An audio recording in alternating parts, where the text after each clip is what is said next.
Hello everybody and welcome to this next episode of Battle Chads. I'm Josh and I'm joined by my fellow co-host Dan. Hi Dan. Hello. And we're also joined by Team Chad Magic, or TCM as I like to abbreviate it, member George. Hi George. Evening chaps, how we doing? Yeah, not bad. Bit of a long day for me, but yeah, not bad overall. So George, you don't need no introduction. You've been on the podcast a few times before.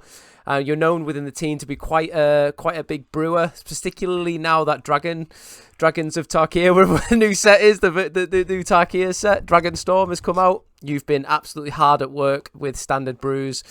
You've been updating decks that we all know that is in the current standard, and you've been coming up with some spicy brews yourself. So we've come up today with, or you've come up with, 5 new and interesting takes and new and interesting decks from the new set. I've indeed. I had the lucky position of qualifying early for Bologna, so I've been tasked with the challenge of trying to come up with something to break the format in the three weeks we've got between release and Bologna. But as we'll cover in this episode, it may well be a new spin on a current deck that probably is going to take cheese. But yeah, excited to get into it. And we're all very grateful for you taking that role of spending your time and looking at each individual card to come out in Tarkir Dragonstorm and hopefully you have found a deck that pushes the format just completely out of whack and hopefully gets a few of us today too, or even win. So George, George, one of his best win, that's for sure, or at least day 2. It'd be nice to get one of the teams into day 2 of an RC. I'm still yet to re-qualify because I just can't find the time to get to an RCQ. Anyway, so we'll talk. We've got 5 decks and a bonus deck as well that you wanted to talk about. So we will talk about all. Well, I guess there's 6 decks now. The first deck we want to talk about is this Abzan Counters deck. George, you just want to run us through the game plan, sort of new cards that's in it, and what the deck's sort of trying to achieve. Yeah, of course. So the real marquee card is ironically right at the top alphabetically in this deck list, and that's Felethar, Dawn of the Abzan. So this is a Abzan 1 pip of green, white, and black for a 3/3 legend, and he has trample, and whenever he enters or attacks, you may sacrifice non-land permanent and put a +1/+1 counter on each creature you control, including himself. So essentially, the list is a load of really low-cost, efficient creatures which come into play either with an extra game piece. So Novice Inspector comes in with a clue, Binary Mentor comes into play with a food token, or can be sacrificed for value and you still get a creature from it. So you've got Nesting Bot, which leaves a 1/1 behind. You've got Infestation Sage, which gives you a 1/1 flyer. And you've got Carrot Cake, which does both. So it is a non-land permanent, which you can sacrifice, that both enters with a 1/1 rabbit with it. And when you sacrifice it, you also get a 1/1 rabbit. So the idea is we are going wide, putting counters on our entire team and going sideways and getting our opponent down to 0 as quick as possible, with our backup plan of Knight Errant of Eos. If we're going wide, we're going to be dumping our hand pretty quick. So Knight Errant gives us a plan B to replenish our hand with those 1 and 2 drops, and we can go again from there. Plus, there's a few little bits of removal in there. Annihilating Glare, just picking off some awkward to deal with creatures whilst potentially sacrificing those artifacts, which we don't need to try and keep our aggro plan going. And we've got Fanatical Offering as another card advantage spell. So really, really focused around Felethar. Obviously, that 3/3 stat line is a bit of a red flag to be a marquee card going forward because of the likes of Nowhere to Run. But if your opponent taps out on turn 3 and you have a board, this thing gets out of hand. And kudos to, I think it was Doomwake that ended up playing something very similar to this on his early access. Yeah, this looked really, really good. But again, a new take on a sort of convoke style gameplay, and I think it's an interesting take. It's not my cup of tea, this sort of thing, but I've really liked especially watching Doom play it the other day. It looked really good on stream. I think where this is actually, if you look at the Convoke style decks that we saw in the meta before, things like Nesting Bot was around, and that they suffered really heavily from sort of board wipes. There's a lot of white removal knocking round, and they really suffered. Keeping up to scratch with that. But the fact that these sort of threats replace themselves, and it's almost like a really proactive aristocrats plan where you don't mind sacrificing your little 1-drops and 2-drops, etc., but they just all replace themselves with something on the battlefield. So yeah, it's a really interesting sort of take on that sort of archetype. Yeah, you were mentioning about Felivar dying to like the likes of nowhere to run, but it's even when it enters, you can have that sack outlet there, so you're still getting some form of value from that, even before they have the opportunity to know where to run it. And like Josh has just said, most of the creatures either do something when they ETB, so you're not bothered about when or if they die. And when they do die, a lot of them do just replace themselves, like Nested Bot, for example. Yeah, absolutely. And, like Josh said, Nesting Bot had been around in the likes of Convoke before. But exactly that, Dan. You are never wasting your resources here. You are always going to have a body that will either leave a friend, a token when it dies, or it comes into play with that extra piece of resource. So, and obviously Abzan's and Green Black's been quite mid-range focus. We've got that option in the sideboard if we do want to flip. So there's a couple of other new cards which are thrown in there. Skirmish Rhino. We couldn't go through a Tarkir podcast around Standard without mentioning Siege Rhino at some point. It's baby brothers here, but it's a nice aggro plan a life game plan into mono red, and it's also that 3/4 stat line, so it's got some play against Pixie as well. And Revival on the Ancestors, which is the new Abzan saga. I think that's a bit of a sleeper, but it's just a nice 4-drop if we do have a game where, like you said, Dan, there's temporary lockdowns and pest controls. We just want to dump that after they go lockdown. It's like, okay, here's a new board, and we go again. Yeah, really, really interesting take on like the tokens theme. And I think out of some of the decks that I've seen on the early access, it's been one of the ones that's impressed me so far. Yeah, definitely. Any more to say on this deck, lads, before we move on to the next one? I just want to say on Revival, it reminds me a lot of Elspeth Sun Champion for those who remember playing that. Like it's 2 less mana, but it comes in and it makes you 3 guys straight away. So it just reminds me of that, and I think I agree with yourself, George. It could be a sleeper card in the meta, or even in an archetype such as this one, or even in just like a more Abzan mid-rangey aggro deck with skirmish rhinos in main board, and like your more traditional Mossel Dread Knights and so on and so forth. So it's definitely one that's going to be on my radar for the upcoming regional championships anyway. Very exciting. I'm a sucker for a lingering soul, so anything that comes in and dumps a load of spirits into play. So we would not be in Tarkir if it wasn't some dragons, would it? So this next one, you've got Sultai Dragon Bean, so it's using already an the already powerful engine that is through the Beanstalk to sort of add value to your cast triggers, etc. So George, just talk us through this build. Yeah, of course. So a lot of the hype has been around, ironically, not dragons. The card that really sparked this was Rakshas's Bargain, which is the new 3-mana card draw spell, which essentially it's a hybrid Sultai, or you can pay 2 colourless for each pit. It's look at the top 4, put 2 in your hand, and the rest into your graveyard. So being a 6 converted mana cost of 6 mana value card, it's going to trigger beans. So we have a build your own instant speed stock up that draws you an additional card. And that's where the hype's around. A lot of the builds which I've seen have been like the sort of ramp package with it, playing like the Overlords, and going up to the Frog Gods Synonymous, or whatever it's called, from Aether Drift. Again, I thought I'd go and get dragons in here somewhere. The dragons package just brings this fantastically efficient interaction sort of core, that being Caustic Exhale and Dispelling Exhale. Caustic Exhale is essentially a 2-mana target creature gets -3/-3 instant, but if you behold a dragon, it's 1 mana target creature gets -3/-3.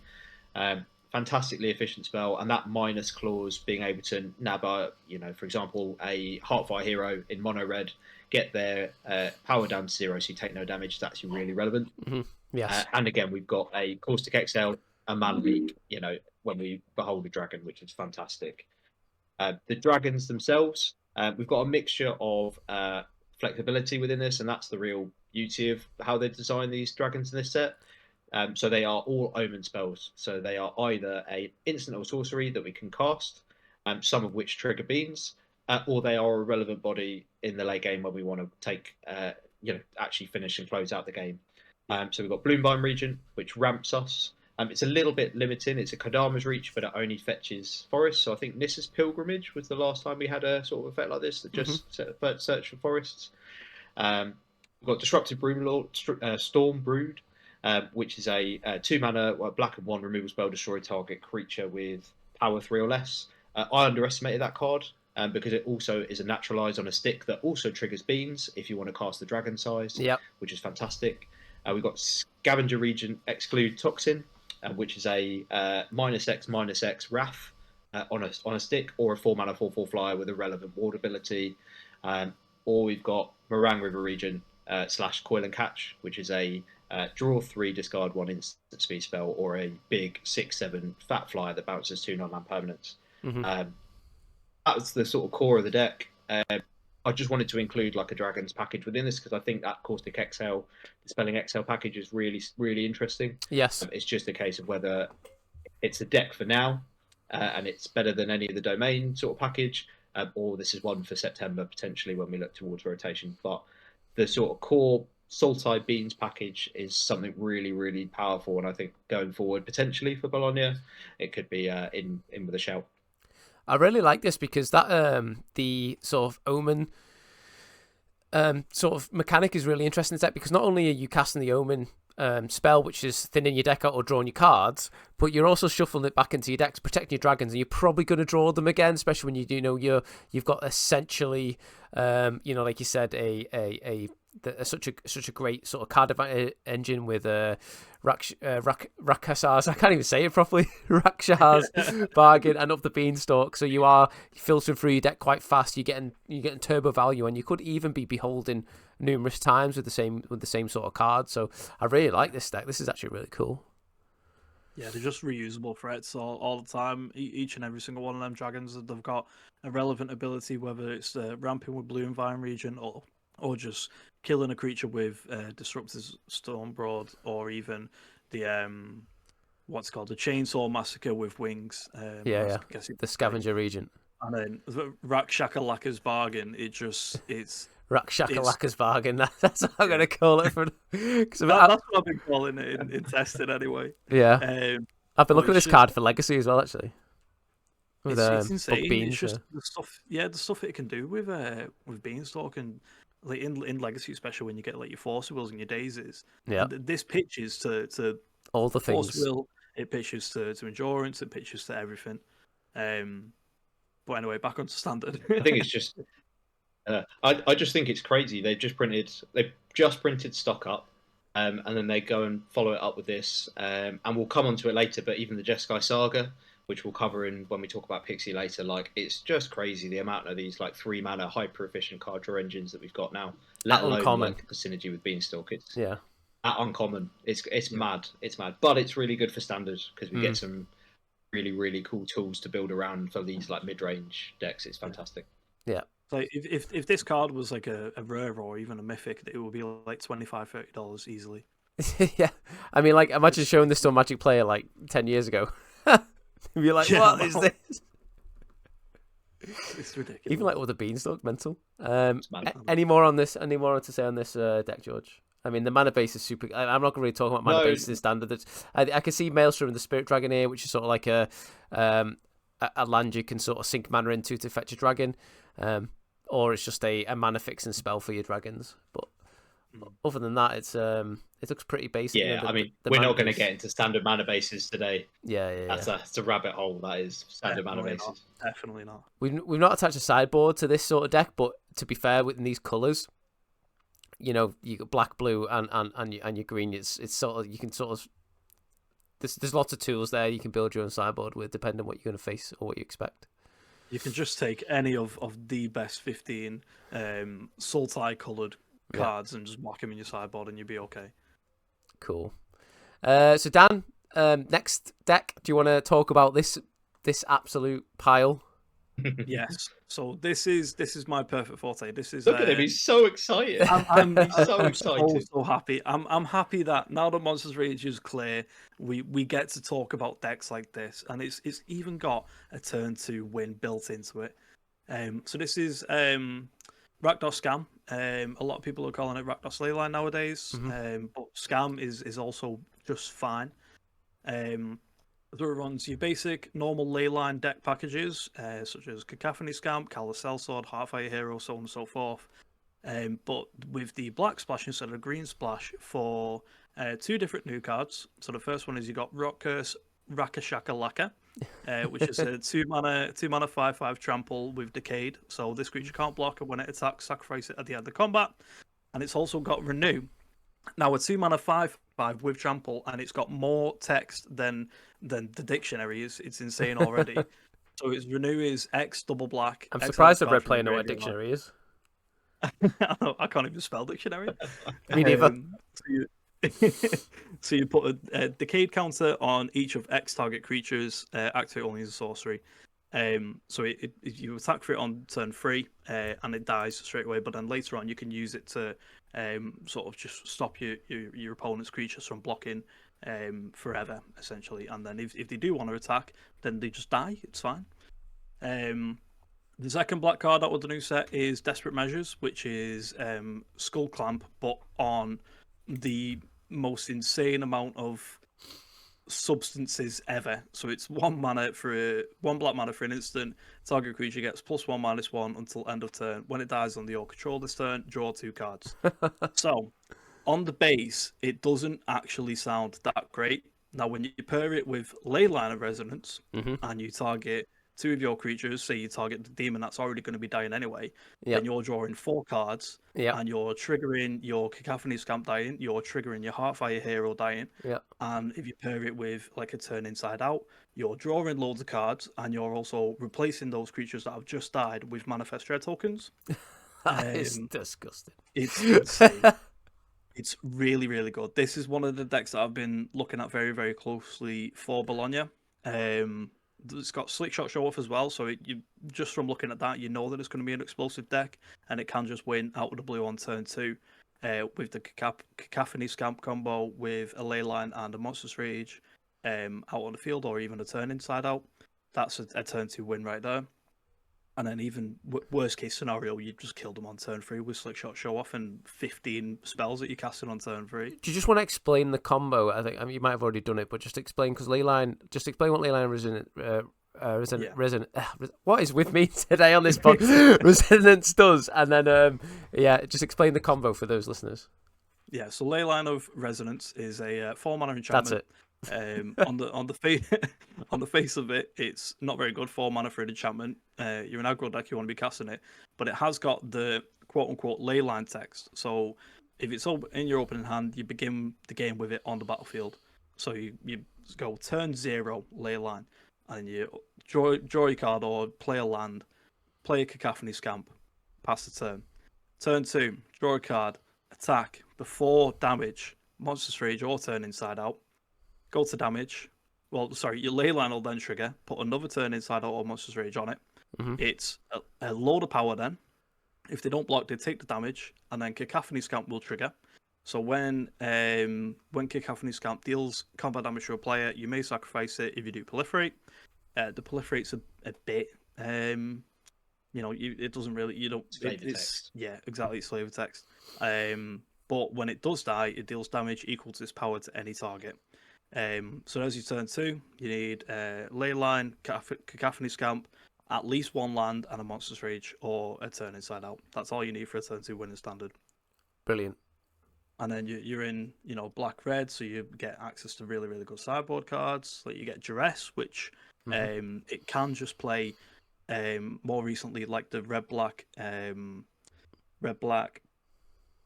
Someone help me out. The Carousel Sword deck in Pioneer, or even Infect in Modern, which is what I've compared this deck to fairly recently to a friend. It's funny that, because I was thinking of Infect when you talked about Rockcursed Rakashakalaka. When you give your Decayed counter to one of the your opponent's creatures, it's almost like Berserk removal. They have to attack, and then they removes a creature. So yeah, but the thing with this deck is, though, that like when I've faced against the previous version of this deck when I was testing for standard, is that you would get to a point where if you got over the initial aggression, so you could answer Cacophony Scamp, or you could answer the initial like barrage of fury, if you want to call it that. They find it really hard to refuel, so they're sort of just like top decking. But with Desperate Measures now in the deck, it really it's almost like a second wind or even a third wind for the spell. So you can literally like keep drawing more cards and keep the game plan going. It's actually quite scary. Yeah, it is. In cases when you have an Emberheart Challenger on the field, which isn't in this specific list, it can just be literally Ancestral Recall, just 1 mana, draw 3 cards, because you get the Valiant trigger from the mouse. Yeah. But the deck's insane. I'm looking at it very, very closely for Bologna, but they're my secrets. I'm not telling you all them on this podcast. Tell us your secrets. But no, there's.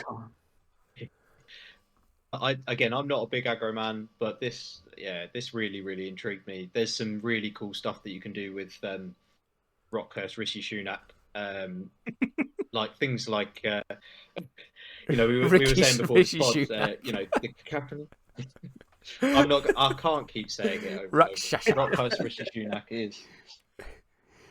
But we were saying before the pod, the Cacophony Scamp has that lovely piece of flavor text where it sacrifices itself, but there's like really cool niche synergies where you can use the Rockhurst Rakshasha in the graveyard to put a finality count or put a decayed counter on your Heartfire hero. So post combat, it then sacrifices itself even if it survives combat, and you get to dome your opponent in the face. Or Danny, you spotted one a couple of weeks ago where you turn inside out, put the Rockhurst Rakshasha into play, attack with it, so you skip the decayed trigger when you declare the attack, flip it, and then pump it to like get in some sneak damage and keep your 5/5. There's just like really, really niche synergies you don't see with like these red aggro decks, and like this, this is really cool. And I couldn't come on the pod without bringing a red deck, so Thank you. When we keep saying that Rakashakalaka or whatever, it reminds me of is it the Muppets Treasure Island when they say that thing? Have you seen that? I forgot. What did he say? Do you know what I mean? Oh god, I know what you mean.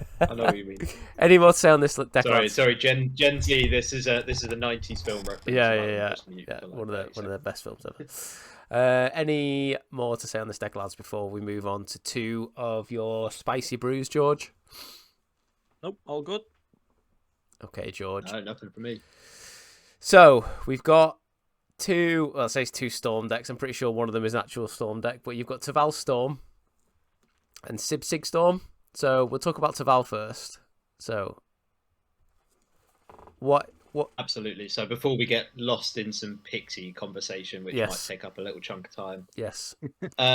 For those of you who do know me, I am a degenerate combo player, and I will try and break random stuff that's in standard. I was an Otters gamer. I think that was the last time I was on the pod, right? Yeah, I think it was Otters. Yeah, combo deck. There might have been one. Yeah. Was it Otters? Was or there was one after that? I can't remember. But yeah, you definitely spoke about Otters. I remember.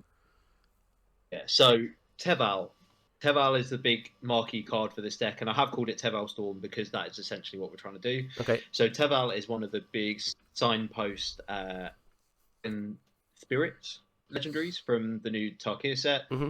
It is a Sultai and 2 generic for 6/6 fly and lifelink, and it has the text "Spells you cast have delve." That just instantly went, "Oh, yeah, we can break this." Yeah. And it does have a slight downside. Whenever you cast a spell, you lose life equal to its mana value. So the list that we've got essentially is built around that effect of we want to gain life while casting spells and filling our graveyard, which ironically, standard being the size of it is, we have tons of this effect. So we have cards like Stock Up, obviously is massive card advantage, but we also have cards like Seed of Hope, which is a 1 mana green, mill 2 cards, return a permanent from among the mill cards to your hand, gain 2 life. So you're putting at least 1 card in your graveyard, getting 1 back to your hand, and gaining 2 life, so you're netting a life. You've got cards like Dredger's Insight, which is 2 mana mill 4, return a creature, land, or artifact from your graveyard to your hand, and whenever a creature or artifact leave your graveyard, gain life. So you've got that gain life clause there. Yep. And you've got cards like Commune with Evil, which is just a bad stock up, but in this list, you gain that life back as well as fueling your graveyard. You're looking at your top 4, picking one, the rest go to the graveyard. And the idea is you storm off, creating artifacts and treasures with Keru Goldkeeper, which is the Sultai signpost dragon from uncommon from the new set. And this says whenever 1 or more cards leave your graveyard during your turn, create a treasure token. So that clause is really important because it is cards. So you can get lands back, creatures back, artifacts back. Everything will trigger the goalkeeper, and it doesn't have a once per turn clause. So, for example, you play a Seed of Hope, you get a, let's say, a Mox Jasper back. You gain your 2 life, so you're netting life where Teval makes you lose it. And you're also triggering the goalkeeper to make a treasure because you had a card leave your graveyard. But if you delve a spell, you get 2 triggers on the goalkeeper. So let's say you play a Stock Up, you exile 4 cards with delve. That's going to trigger the goalkeeper. Maybe not Stock Up. Let's have a better example. Let's use Dredger's Insight. So you dredge 1 card, you delve 1 card away. That triggers the goalkeeper. And then when you get a card back from the Dredger's Insight ETB, you then exile another card leaves your graveyard. So you get 2 treasures from that. And so you're mana neutral. And the idea is you storm off, create as many treasures as you can with that cost reduction from Teval. And then you have your win conditions. The first one and the most important one is Haunt the Network. So this is a sort of really marquee card from Aether Drift Limited, but has also been a win con in like Omni combo. And it is a 3 and Demir. Choose an opponent, create 2 colorless Thopter artifact tokens with fly-in. Then that player loses X life. You gain X life, where X is the number of artifacts you control. So this acts like a bit like a Tendrils of Agony style win con. Yeah. It's 1 or 2 of these when you've got a load of treasures on board. Plus Mox Jaspers, your Gold Pan, which I forgot was in standard, and that is basically it's an artifact but it creates a treasure, and you can play it for free in Teval. And again, you can just drain your opponent out that way. And I've also included 1 copy of Defiled Crypt Cadaver Lab. This is one of the rooms from Duskmourn. Mostly it gets used for the 1 mana enchantment, return a creature from your graveyard. The other door is actually a win condition for this deck. So it's 4 mana, so a black and 3. Again, it's got that same text as the goalkeeper. Whenever 1 or more cards leave your graveyard, create a 2/2 Black Horror enchantment creature token. It triggers once each turn, so you do get a slow board, but if you've got a slow, grindy game, there's a way of generating a board just by going about your normal game plan without Teval.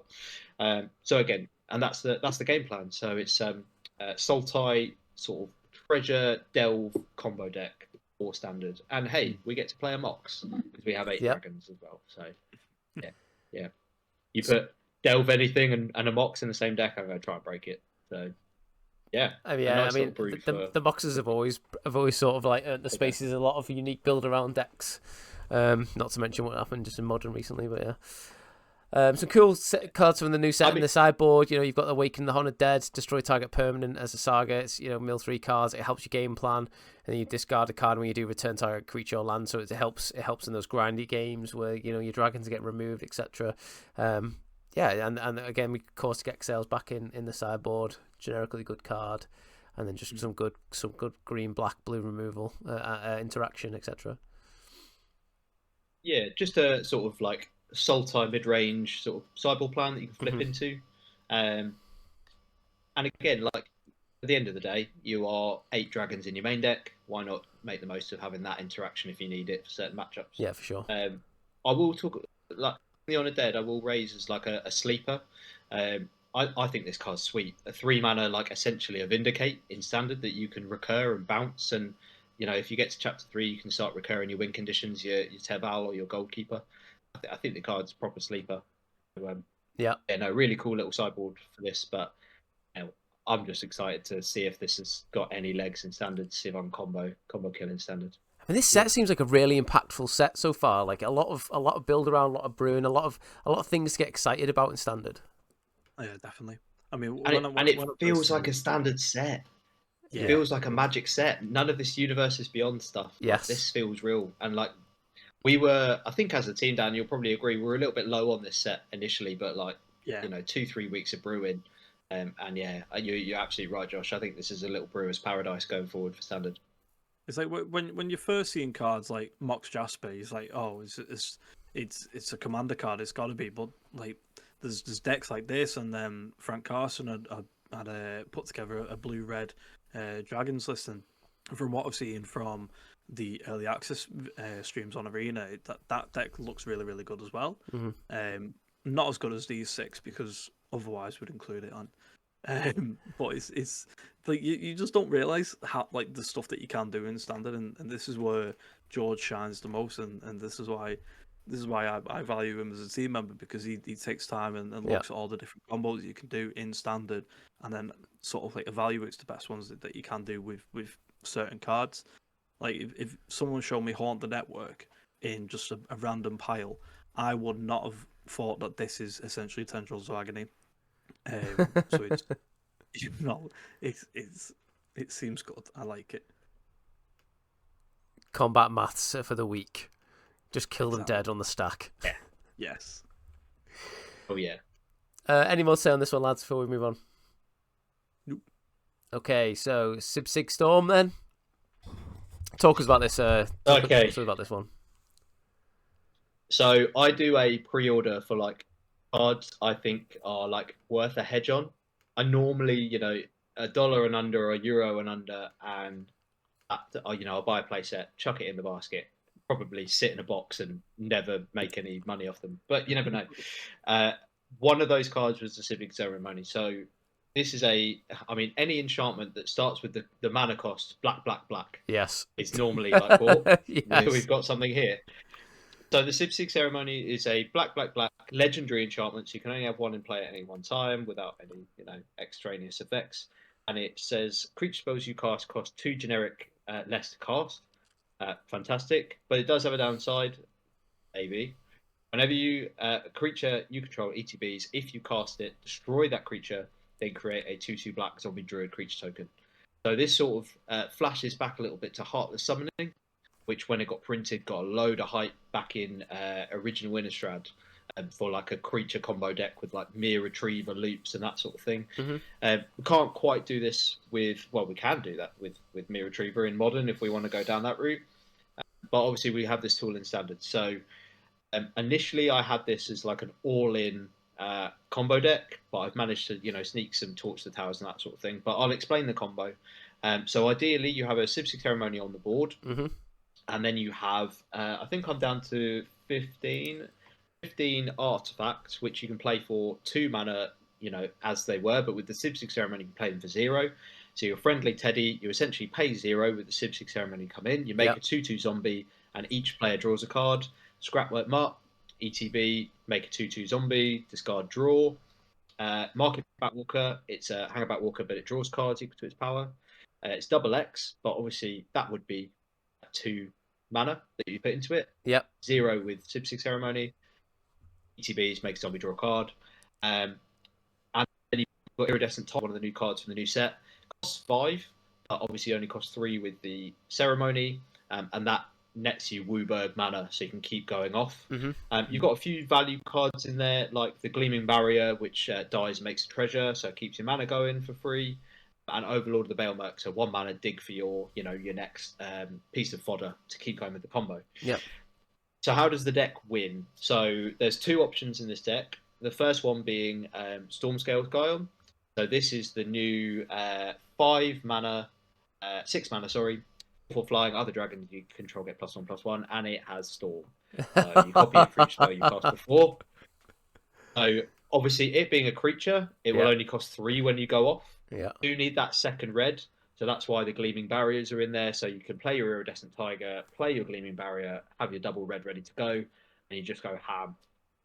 Obviously, that can take a turn because you need to obviously survive a turn before you then get into combat and go in. But you do have one copy of Enduring Courage in the deck. I've got one copy because you also have 3 copies of Beseech the Mirror in the deck. So you can go and fetch your Sibsig Ceremony, you can go and get your Enduring Courage, and you have plenty of fodder to sacrifice because obviously you've got a ton of artifacts, you create tokens, and you can just go off from there. So the Enduring Courage obviously will come in and die straight away because of the Sibsig Ceremony, but it comes back as an enchantment ready to go, and then all of your creatures come in with haste and +2/+0, so that includes all of the zombie tokens you make off Sibsig Ceremony. Yeah. So I had a list originally, and then I think MTG Malone has just been really hyping it. It's been everywhere on Twitter, and his list was slightly different from this, slightly less all in and playing a few more like tutors and card draw spells. But I thought, why isn't Beseech the Mirror seen play? And this seems to be, if it's going to break standards somehow, like it has been in Legacy, then I think this is probably the deck that it's going to be. Yeah. I've goldfished this a couple of times. It's great fun. Obviously, it's a glass cannon. You need the ceremony to really go. But there could be turns where, could be games where you just curve. I mean, you just play 2/2s. You got 0/4 defender just there. Bad Rakdos mid range. Yeah.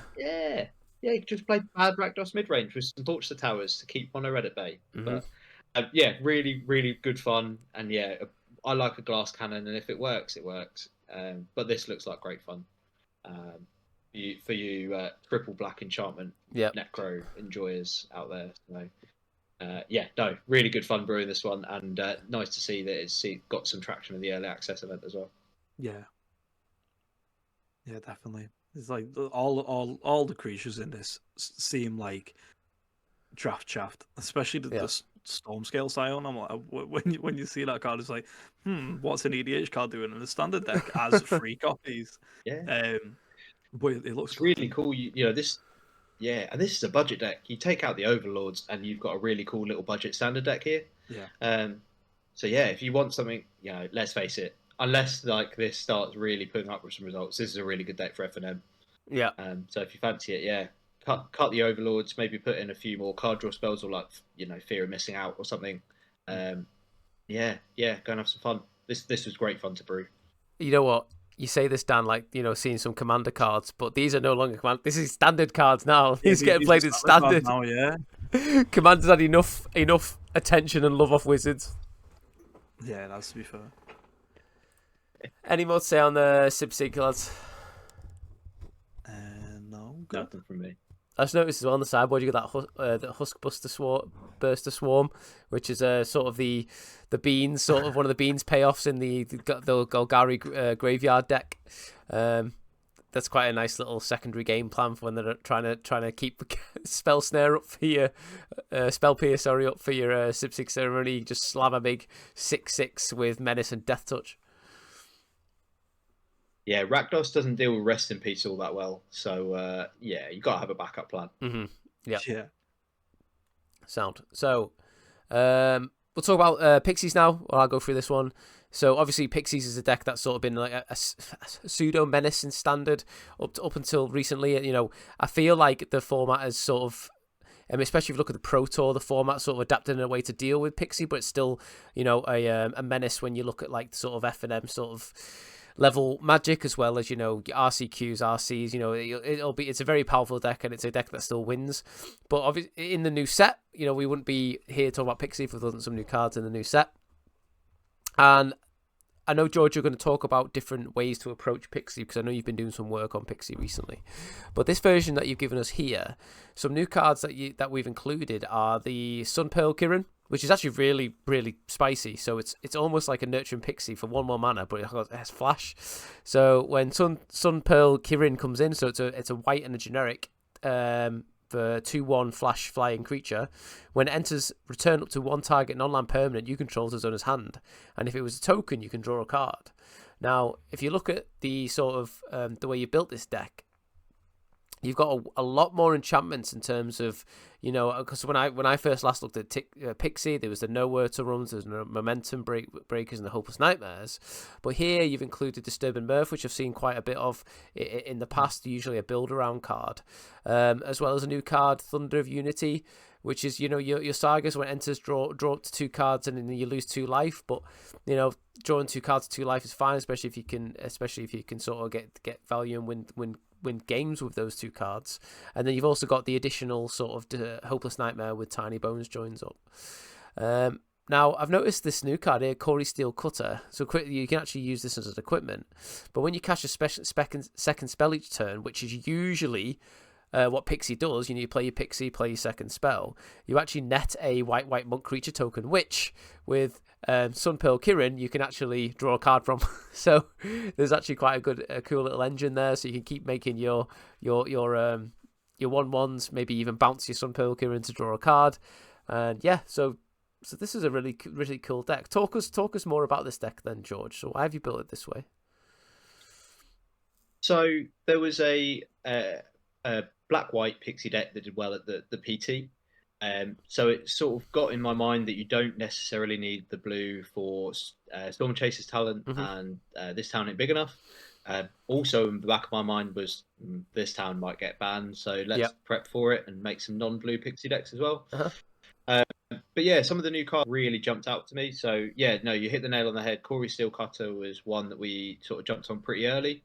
It is just albeit a little slow, but it is a token generating, really grindy engine. And it does sort of tie in with the new cards. So you hit the nail on the head with the Sunpearl Kirin. Like in a pinch, you can bounce a token to draw a card.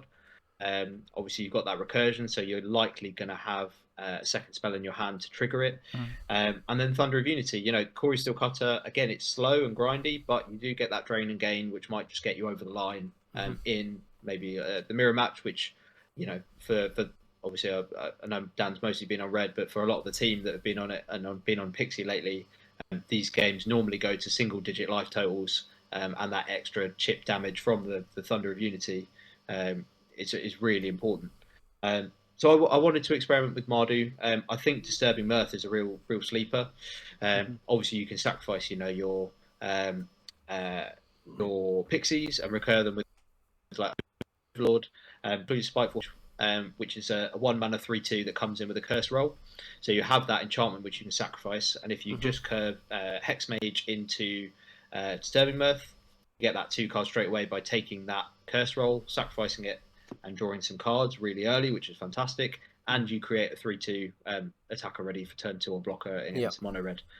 It was in some of the early Pixie when they're a bit more aggressive, and I think sort of this shell it sits really well in. And again, that is also a token for Sunpearl Kirin to draw. So you might want to get it main phase and draw the card early. Again, you free up this nice 3/2 attacking on turn 2. So yeah, just we were talking about it before we started recording the pod, and Pixie can go in so many ways, but this I really wanted to highlight as an option. And again, you get access to like Torch the Tower, which is just an absolute staple. Hence why there's a lot of enchantments in this build, because you want to really maximise Torch and Disturbing Mirth ready to go.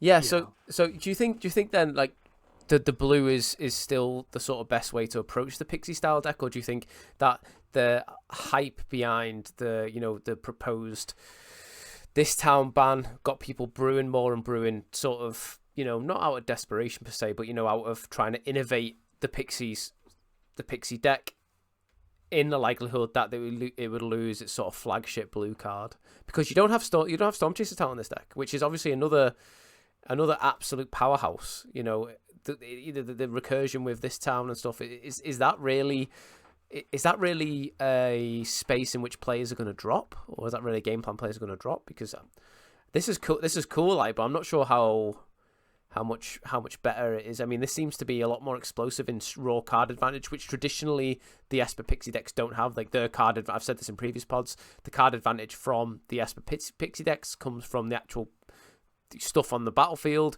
So if you counter that stuff or destroy that stuff, they sort of lose their card advantage engine. But this deck here is generating its literal card advantages, literally drawing cards. Yeah, absolutely. I mean, But if I were to, full disclosure, Pixie is one of 2 decks I'm likely to take to Bologna.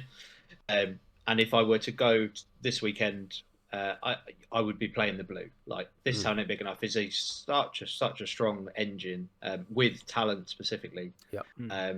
For the grindy games. I think the big difference is Storm Chaser's talent gives you that early aggression. Which can line up and you just put pressure on the likes of Domain, on Omni, on Control if it makes a comeback. I think that's what this lacks.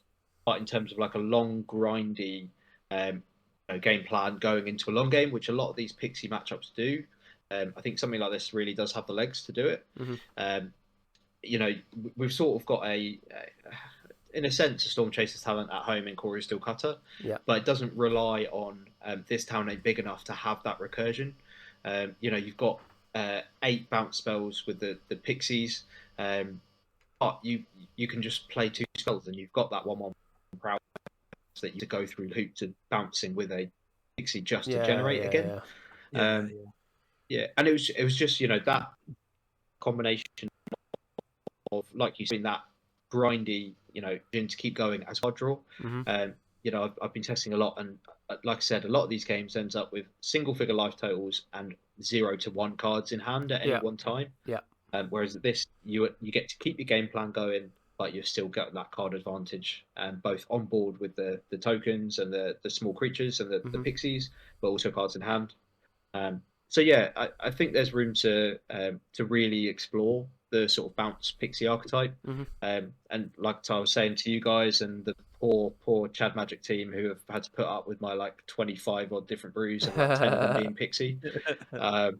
You can go into Abzan for Bright Steel Colossus or Gear Hulk. You can go into Jeskai for the new Rediscover the Path, I think it's called, which is the double anticipate saga.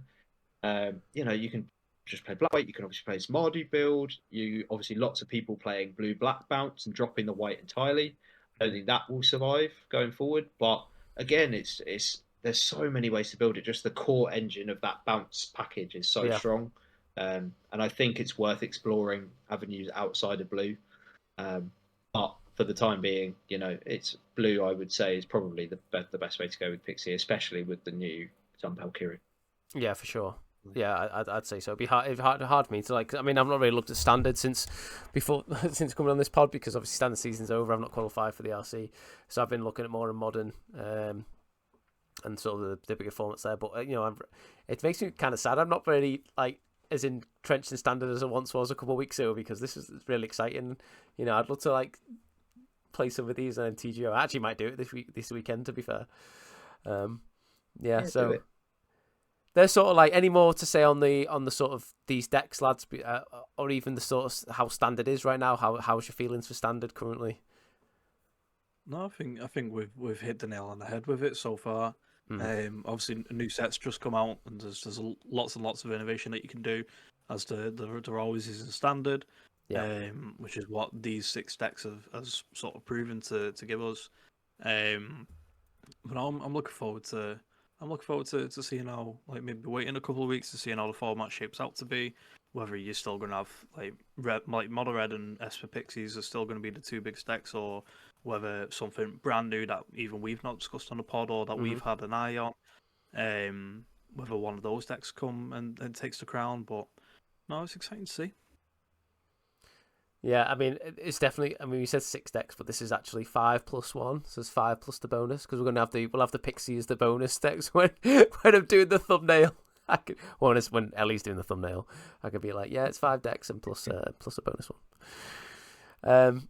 Well, that's all I've got to say, lads, on this episode. If you're happy, we'll call it there. It's been actually really interesting. I'm actually quite excited to try some of these, to be fair. No, likewise. Like I said before, I'm looking very closely at the red black scam Leyline deck. I'm not excited. I'm not as excited by pure aggro, but this actually looks like Infect, which is it does something I obviously is close to my heart. Toxic in standard, and the Infect game is going away from it. Oh my god, that toxic deck is standard. That toxic is standard was actually one of my favorite decks of all time. I actually think. genuinely one of my favorite decks. I loved that deck. My win rate with that deck was mental. Like, honestly, the only deck I ever lost to was Convoke. Like, I couldn't beat, like, it wasn't even a close matchup. It was like literally like 20% in their, like, in my, like 80% in their favor, like 20% against me. Like, I could not beat that deck. But anyway, everyone needs a Kryptonite, don't they? Yeah, exactly. Absolutely. Right, cheers for coming on, George, and sharing some of your brews. You should actually make a Moxfield and get it promoted. This should be your bag, to be fair, because some of the brews you come out with are absolutely wild. You're like proper wrinkled brain, aren't you? I tell you what, just like, everyone's excited to play standard, but I am like a proper boomer. Like, remember when it was Type 2 and like a new set meant this happened every time and just brewing like crazy. So, yeah, man, I'll send you through my like Moxfield link, and I'll put all the posts, or put all the lists public so people can jump on if they want. But yeah, man, thanks for having me on and share my crazy musings outside of our little testing group. So yeah, no, thanks for having me on.